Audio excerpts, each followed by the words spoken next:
Welcome to the Acolyte Takeover of Stewardship Week 2. This is Xander. Today we are going to tell you about our trip to the National Acolyte Festival in Washington, D.C.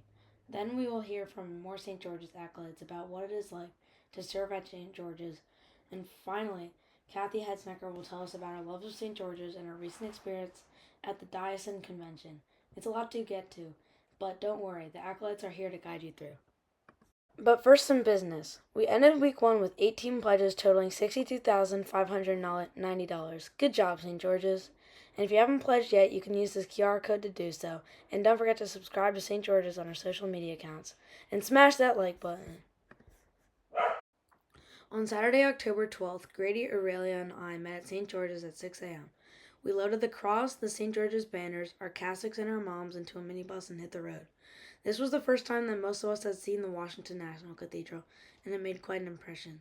The Washington National Cathedral is 676 feet tall, making the central tower the highest point in the District of Columbia. It is a cross-shaped building totaling 83,000 square feet, and the grounds span 57 acres. Washington's National Cathedral was chartered by an act of the United States Congress in 1893. Its foundation stone was laid in 1907, and its final finial was set in place in 1990. The cathedral was built in the decorated Gothic style of great medieval churches. Its appearance shares many similarities with St. George's. The cathedral was consecrated as the Cathedral Church of St. Peter and St. Paul's and serves a threefold mission. First, it is the national house of prayer for all people. Second, it is a great church for national purpose. And third, is the chief mission church of the Episcopal Diocese of Washington. The flags of all 50 states are represented in the cathedral, and this is where the country mourns the deaths of important national figures like Ruth Bader Ginsburg and George H.W. Bush. And once a year for almost 50 years, the cathedral holds the National Acolyte Festival to honor the work of acolytes across the U.S. and abroad.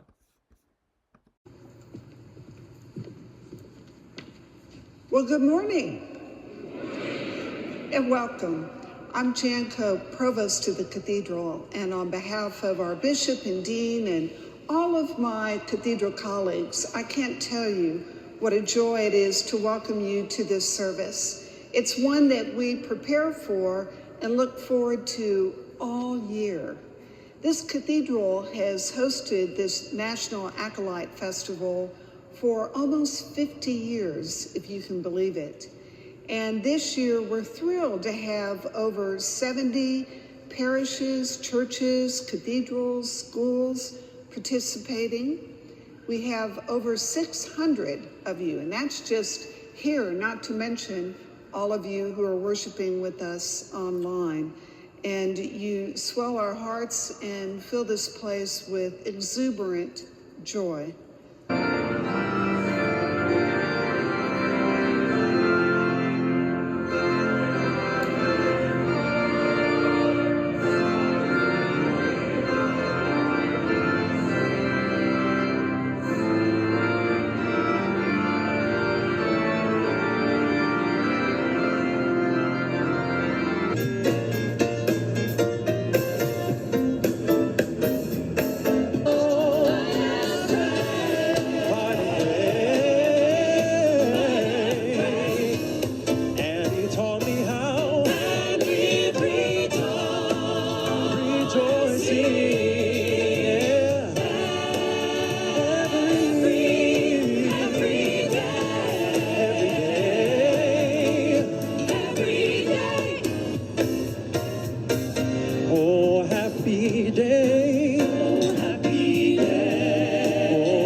After the service ended, we explored the cathedral, checked out the gift shop, almost bought a gargoyle for Paul Jocelyn, and checked out the bishop's garden.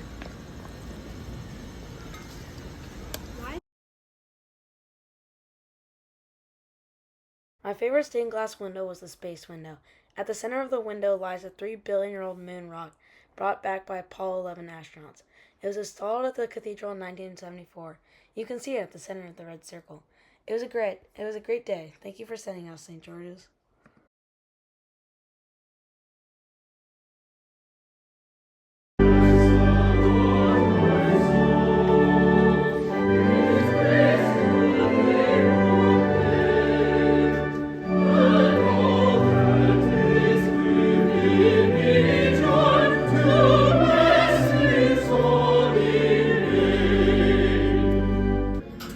Okay, wait. We got to state your name, Roland.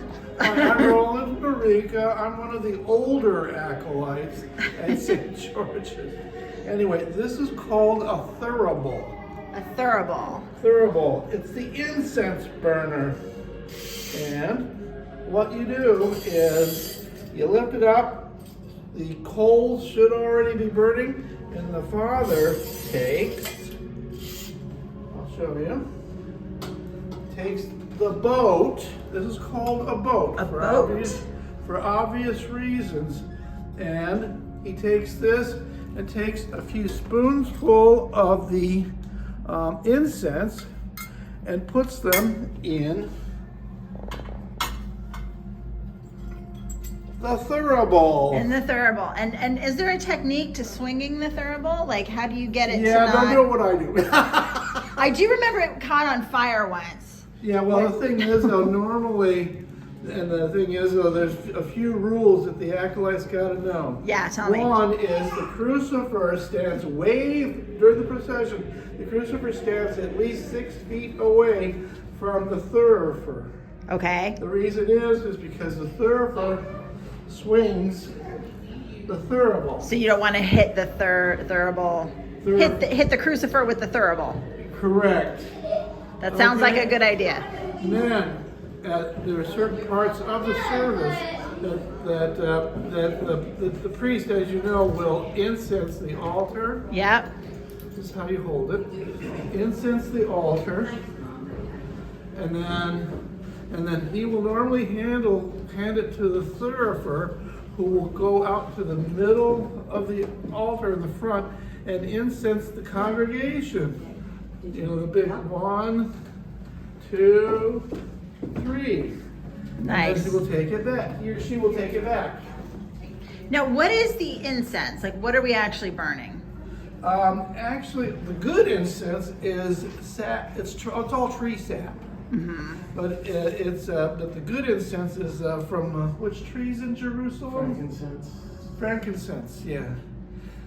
Tree. That's where the frankincense from. Frankincense and myrrh, right? Yeah. Comes Nice. from. Cool. What's your favorite job? My favorite job is as a server. I serve the priest. There's a certain process to do that. And that's really key at communion, right? That's key. Well, actually, it's key during the offertory when the server comes with brings the water or the water and the wine handed to the priest, goes back, takes the bowl and the other water to wash the priest's hands. Yeah. And then also to go to the front of the altar and collect the offertory and the elements from the congregation. The congregation is very important in the entire Eucharist. Right. So that's my favorite job. Excellent. But the other job which we have is the bell ringer. Now the server and the bell ringer can be one and the same person, but you have to know when and where and how. Yeah. Sometimes the two positions kind of intersect. so. And the bell ringer seems to be a favorite among the kids, right? Getting to make noise and all that good stuff. And there's a certain order to the bell ringing also. So what is your strategy, you and Steve both? So you have to, in addition to doing your jobs, often you're in charge of all of our younger acolytes. So how is that? What is it like managing all those guys? Well, we basically just remind them. We just cat herding. We more normally do what we try to do is we try to instill in them how we do things and why we do things, right, and what it is to be an acolyte. An acolyte is a very, very important thing to do, to be a part of our church. Yeah. Because the biggest one is to help lead and help the congregation to also become a part of what we do at St. George's, especially during the Mass and during the Eucharistic service. So that's acolytes help the people to worship. and know what comes next, and if they should be sitting or standing. Yeah, stuff like that. And the thing is, usually when we're not acolyting, I try to help by saying, hey, gotta light the candles. I see that you do a lot of it's a lot of coaching, right? Yeah. You coach the younger ones. The acolyte, it's 1:45. The acolytes do need to light the candles like right now. We always need to light the candles in advance. 15 minutes ahead of time. How long have you guys been doing this? Let's see. We actually started at St. Catholic, Peter's in German. Yeah, well, as a Roman, I have been acolyting when I was 10 years old. Wow. As an Episcopalian, I've been acolyting since 1992 when we became Episcopalians. Wow, it's a long time. Yeah, we started off at St. Peter's, Germantown, and then since we lived in University City, we transferred over to St. Mary's, Hamilton Village. Which taught us more things because they had different traditions. Yeah. And then when we moved to the suburbs, we started at St. George's. So we've been doing it quite a long time. Excellent. Well, we all benefit, and I know those of us who have kids that acolyte, we all appreciate your guidance and coaching and all that you do to make our services run smoothly, and the shenanigans that you put up with that are charming, but you know, reining them in is also so important. They're doing great. Yeah, so thank you. You got it. All right, thanks guys. Thank you. Okay, Take care. Okay, I'm here with today's acolytes. And Ryan. Ryan did not acolyte today, but has been a great acolyte for many years. You guys want to introduce yourselves? First names only. I'm James. I'm Aiden. I'm Rod.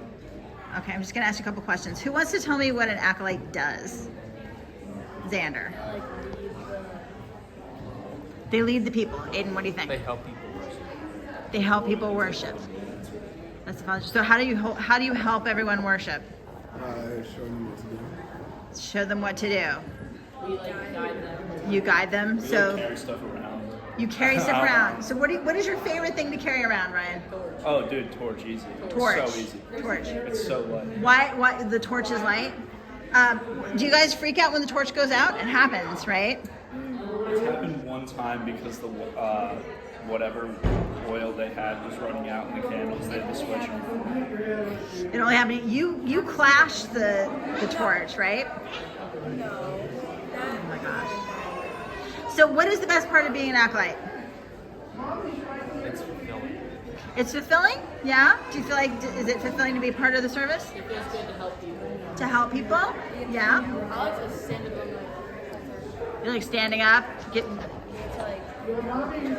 get to hang out with each other. Xander loves being the center of attention, so it works great for him. So, Xander loves being the center of attention. Is that true? I don't know. Is that true? That is true. Okay, I've got one thing. Now, I am told that before and after the service, there's a secret prayer. Can you guys do one of the secret prayers? couldn't tell you. What? Could not tell you. It's a secret.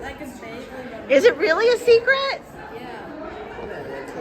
Definitely. They close the door. Secret, not just that. So at what point do you learn the secret prayer? When you start acolyting. You guys really won't tell me. All right. Well, we love you guys staying up there, and we love it when today we have all big kids, but it's also fun when you guys help the little kids. Is that fun? Yeah? This kid's never been little. He's a tall kid. He was a little bit, or he was a big little kid. He's a big little kid, but now you're a big kid, right? You guys are all middle school and high school, and it's so good. So good to have you guys still doing it. All right, gentlemen and lady, thank you so much for chatting with us. All right, thanks.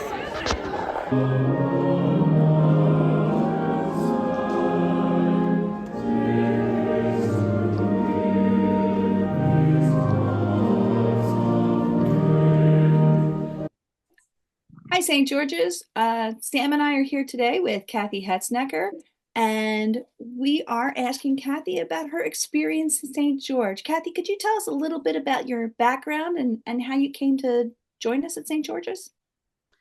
Sure. I have been at St. George's, I believe, about 19 years. I was trying to do the math today, but I can always remember when my daughter Lydia, who is now 25, was in first grade at Oakmont School, and Willa was, I guess, in pre-K or something like that. So I've been a lifelong Episcopalian, and having grown up in Ballackinwood, I went to All Saints Church in Wynwood for my youth and had a wonderful experience there. And then, when our children were young, I wanted to raise them in the Episcopal Church and found St. George's. It's in my neighborhood. I always thought I would walk, never have, but it has been my church home since I walked in the doors all those years ago. That sounds wonderful. Can you share with us a favorite St. George's memory? Oh my goodness, that's really difficult. Right now I'm not thinking of one in particular, but I will say that I absolutely love the Christmas Eve service, 10 o'clock every year. That's something I very much look forward to. It's a beautiful service. It is a beautiful service. Yeah, there are just so many things that I love about St. George's. It's really hard to, crystallize my thoughts into a very favorite, but it is a mainstay of my life.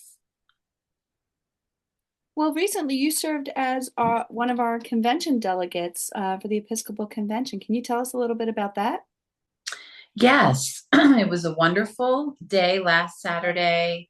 I traveled with Father Joel, Steve Trubkowski, and Bryn Thompson down to the Episcopal Cathedral in Philadelphia.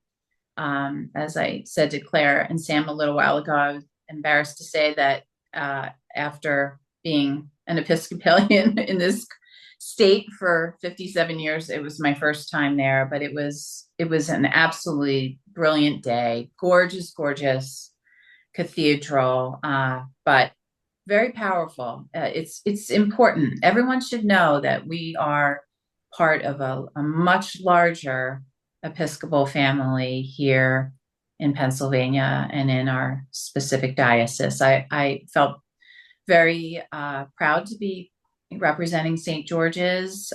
We did a lot of business, but we had morning prayer, we had noonday prayer, and it was invigorating to be there. And I would hope that all of our parishioners will give it a try at some point. It's a day, yes, it's a whole day of your life, but very inspiring to be there.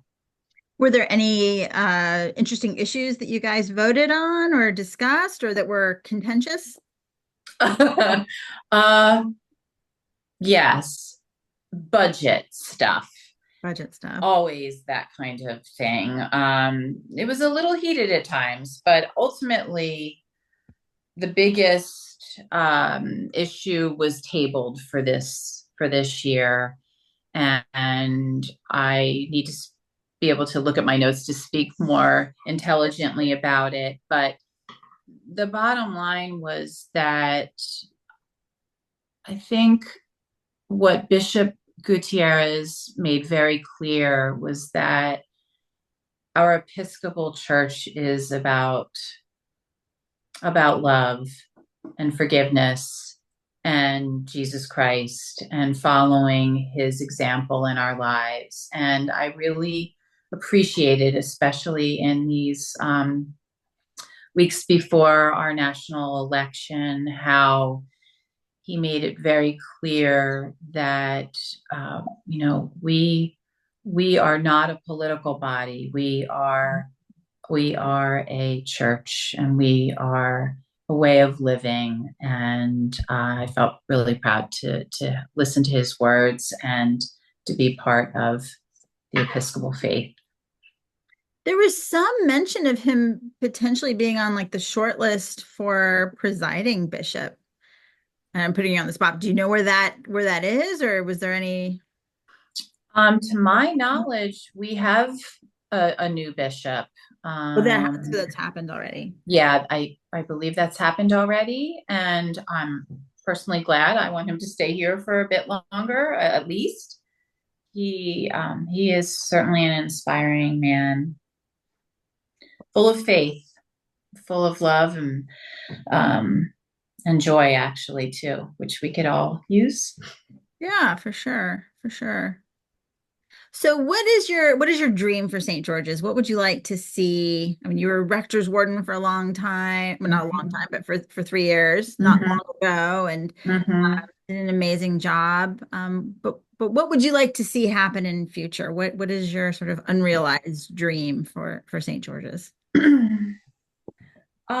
Growth, of course, in our congregation, which I have seen happen even during these difficult post-COVID years. I think that we are in a unique place where we have had a good number of young families come to St. George's.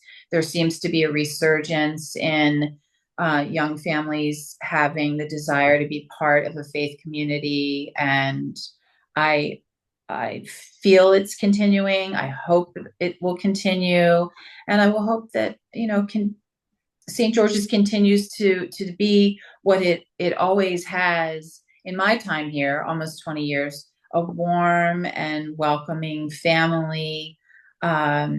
It's important, I think, for folks to know that St. George's can evolve with you as you go through your life. I started out being at St. George's as a young mother and bringing my 2 daughters to church, having them go through Sunday school. I was a Sunday school teacher during that time, and then Lydia and Willow have grown up. I'm no longer a Sunday school teacher, but then I worked in the floral ministry in the Floral Guild, and that's been very important to me. And as years go on, I became part of the discernment committee to bring Father Joel here, and another turn was becoming a teller and an ambassador, and then becoming a member of vestry. And I think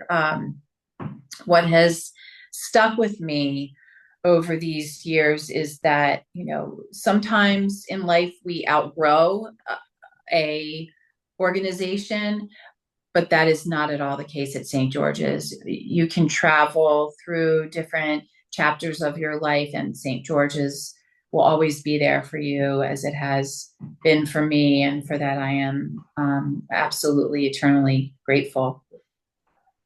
And I've noticed you go to both the 8 o'clock. You're one of the rare people that sort of, I think, spreads their time between the 8 o'clock and the 10 o'clock. Is that a scheduling thing, or do you sort of like them both? And what do I you like them both. Yeah. I like them both. I love the quiet, reflective vibe of the 8 o'clock service, and all of the very special people who are there, not to mention the incredible coffee hour. Lots of folks at the 8 o'clock service are fabulous cooks and bakers, so I enjoy going to 8 o'clock coffee hour. But then I adore being at 10 o'clock too. The choir's such a draw for me, and seeing the children and seeing the interaction of the children with Father Joel and the children. Absolutely. We are so blessed to have him and his commitment to our youth. I love that.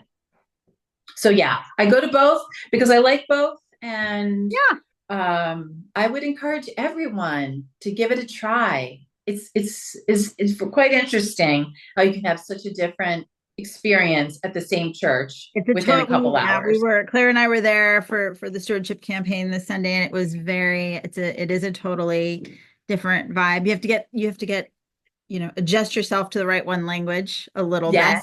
Yes. But Yeah. And for me, I grew up with that, and yeah. I still love it, but you're right. You do have to adjust a little bit, but it's worth it. Not much. I agree. I like both. I mean, Yeah. like you said, it's different vibes, but and everybody's so nice at both services. It It's a feels little like cozier at 8, and it's a little more sort of like triumphant at 10. So, yeah, I love them both. Awesome. Well, thank you so much for sharing your experiences at St. George's. And, I think from all of us, thank you for all of the hard work that you've put in over the years and your lasting commitment to the church and to all of us. And you are greatly loved and appreciated. Well, thank you. I wouldn't have it any other way. St. George's has given me an incredible life and continues to do so. And I love and care for everybody who is a member of St. George's and beyond. And I'm grateful for everyone. All right. Well, thank you, Cathy. And I think this is going to be our first one of these. Anyone else who's watching this, if you have a story that you would like to share, please let me or Claire know. And we are happy to schedule a little one-on-one time with Rita. We'd love to hear what's going on. And this is the best part of stewardship. It's fun. We get stories. to meet everybody. So that is awesome. We look forward to hearing to your stories. Well, thanks, guys. Thanks for your hard work. Oh, we're having a great time. So all in. Yeah. Thanks, everybody. Yep. Bye. Bye.